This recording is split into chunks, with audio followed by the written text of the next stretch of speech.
بسم اللہ الرحمن الرحیم۔ السلام علیکم ورحمۃ اللہ وبرکاتہ۔ ایک بادشاہ محل کی چھت پر ٹہلنے چلا گیا۔ ٹہلتے ٹہلتے اس کی نظر محل کے نزدیک گھر کی چھت پر پڑی، جس پر ایک بہت خوبصورت عورت کپڑے سکھا رہی تھی۔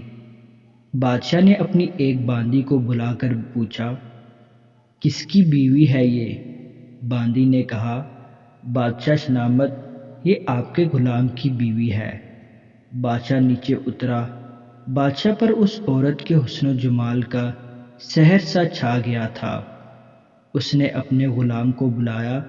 غلام حاضر ہوا تو بادشاہ نے کہا، غلام، ہمارا ایک کام ہے۔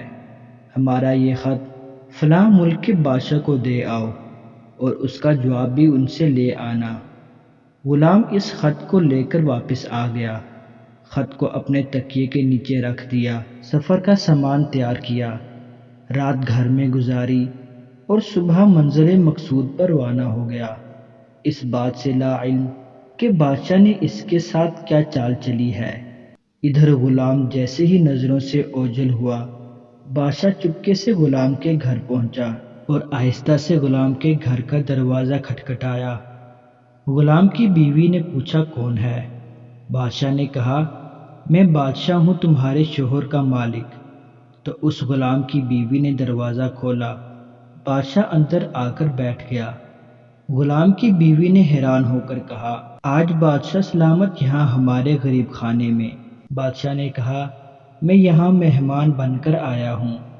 غلام کی بیوی نے بادشاہ کا مطلب سمجھ کر کہا، میں اللہ کی پناہ چاہتی ہوں آپ کے اس طرح آنے سے، جس میں مجھے کوئی خیر نظر نہیں آ رہی۔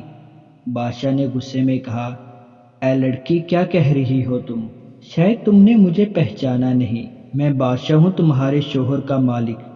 غلام کی بیوی نے کہا، بادشاہ سلامت، میں جانتی ہوں کہ آپ ہی بادشاہ ہیں، لیکن بزرگ کہہ گئے ہیں کہ شیر کو اگرچہ جتنی بھی تیز بھوک لگی ہو، لیکن وہ مردار تو نہیں کھانا شروع کر دیتا۔ اور کہاں بادشاہ سلامت، تم اس کٹورے میں پانی پینے آ گئے ہو جس میں تمہارے کتے نے پانی پیا ہے۔ بادشاہ اس عورت کی باتوں سے بڑا شرمسار ہوا اور اس عورت کو چھوڑ کر واپس چلا گیا، لیکن اپنی چپل وہیں پر بھول گیا۔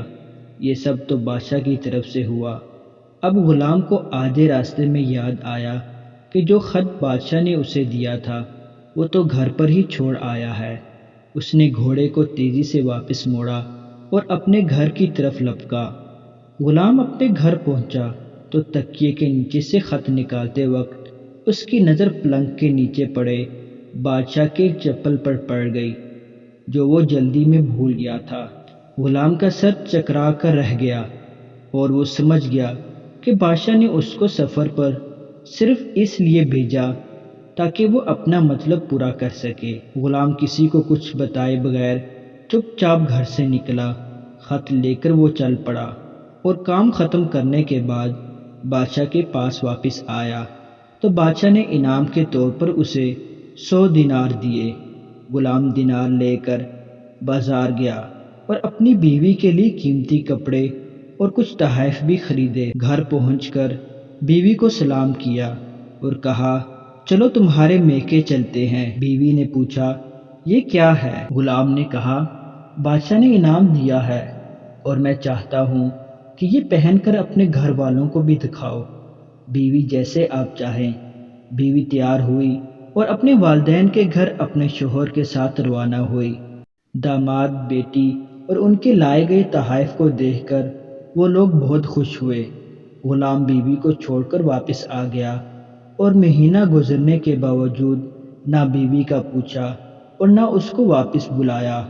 پھر کچھ دن بعد اس کے سالے اس سے ملنے آئے اور اس سے پوچھا، بھائی، آپ ہمیں ہماری بہن سے غصے اور ناراضگی کی وجہ بتائیں یا پھر ہم آپ کو قاضی کے سامنے پیش کریں گے۔ تو اس نے کہا، اگر تم چاہو تو کر لو، لیکن میرے ذمہ اس کا ایسا کوئی حق باقی نہیں جو میں نے ادا نہ کیا ہو۔ وہ اپنا کیس قاضی کے پاس لے گئے تو قاضی نے غلام کو بلایا۔ قاضی اس وقت بادشاہ کے پاس بیٹھا ہوا تھا۔ لڑکی کے بھائیوں نے کہا، اللہ بادشاہ سلامت اور قاضی کو قائم و دائم رکھے۔ قاضی صاحب، ہم نے ایک سرسبز باغ، درخت پھلوں سے بھرے ہوئے اور ساتھ میں میٹھے پانی کا کنواں اس شخص کے حوالے میں دیا، تو اس شخص نے ہمارا باغ اجاڑ دیا، سارے پھل کھا لیے، درخت کاٹ لیے اور کنویں کو خراب کر کے بند کر دیا۔ قاضی غلام کی طرف متوجہ ہوا اور پوچھا، ہاں تو لڑکے، تم کیا کہتے ہو اس بارے میں؟ غلام نے کہا، قاضی صاحب، وہ باغ مجھے دیا گیا تھا، وہ اس سے بہتر حالت میں نے انہیں واپس کیا ہے۔ قاضی نے پوچھا، کیا اس نے باغ تمہارے حوالے ویسے ہی حالت میں واپس کیا ہے جیسے پہلے تھا؟ انہوں نے کہا، ہاں ویسے ہی حالت میں واپس کیا ہے، لیکن ہم اس سے باغ واپس کرنے کی وجہ پوچھنا چاہتے ہیں۔ قاضی، ہاں غلام، تم کیا کہنا چاہتے ہو اس بارے میں؟ غلام نے کہا، قاضی صاحب، میں نے باغ کسی بغض یا نفرت کی وجہ سے نہیں چھوڑا، بلکہ اس لیے چھوڑا کہ ایک دن میں باغ میں آیا تو اس میں نے شیر کے پنجوں کے نشان دیکھے، تو مجھے خوف ہوا کہ شیر مجھے کھا جائے گا، اس لیے شیر کے اکرام کی وجہ سے میں نے باغ میں جانا بند کر دیا۔ بادشاہ جو ٹیک لگائے یہ سب کچھ سن رہا تھا، وہ اٹھ کر بیٹھ گیا اور کہا، اے غلام، اپنے باغ کی طرف امن اور مطمئن ہو کر جاؤ، واللہ اس میں کوئی شک نہیں کہ شیر تمہارے باغ میں آیا تھا، لیکن وہ وہاں نہ تو کوئی اثر چھوڑ سکا، نہ کوئی پتا توڑ سکا اور نہ ہی کوئی پھل کھا سکا۔ وہ وہاں تھوڑی دیر رہا اور مایوس ہو کر لوٹ گیا، اور خدا کی قسم، میں نے کبھی تمہارے جیسے باغ کے گرد لگی مضبوط دیواریں نہیں دیکھی۔ تو غلام اپنے گھر واپس لوٹ آیا اور اپنی بیوی کو بھی واپس بلا لیا۔ نہ تو قاضی کو پتہ چلا اور نہ ہی کسی اور کو۔ کیا خوب بہتر ہے اپنے اہل و عیال کے راز چھپانا تاکہ لوگوں کو پتہ نہ چلے، اپنے گھروں کے بھید کسی اور پر ظاہر نہ ہونے دو۔ اللہ آپ لوگوں کو خوشیوں سے بھر دے، آپ کو، آپ کے اہل و عیال کو اور آپ کے مال کو اپنے حفظ و امان میں رکھے، آمین۔ دعاؤں میں یاد رکھیے گا۔ میں آپ سے ملتا ہوں کسی نئی ویڈیو میں۔